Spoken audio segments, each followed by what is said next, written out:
SDR news TV ప్రేక్షకులకు నమస్కారం. వార్తలు చదువుతుంది మీ ప్రసన్నారాం. దర్శి మండలం గణేశ్వరపురం గ్రామంలో పార్టీ కార్యకర్త గురవయ్య కుమార్తె ఓణీల ఫంక్షన్కు హాజరై చిన్నారిని ఆశీర్వదించిన దర్శి ఎమ్మెల్యే, ప్రకాశం జిల్లా వైఎస్ఆర్ కాంగ్రెస్ పార్టీ అధ్యక్షులు డాక్టర్ బూచేపల్లి శివప్రసాద్ రెడ్డి.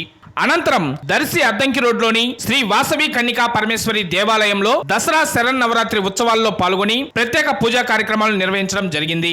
తదనంతరం కొనకలమెట్ల మండలం వెలిగండ్ల గ్రామంలో పాతకోట కియాన్స్ రెడ్డి పుట్టినరోజు వేడుకలకు హాజరై చిన్నారిని ఆశీర్వదించిన దర్శి ఎమ్మెల్యే, వైఎస్ఆర్ కాంగ్రెస్ పార్టీ ప్రకాశం జిల్లా అధ్యక్షులు డాక్టర్ బూచేపల్లి శివప్రసాద్ రెడ్డి. వీరితో పాటు పలువురు పార్టీ నాయకులు, కార్యకర్తలు, అభిమానులు అధిక సంఖ్యలో పాల్గొన్నారు.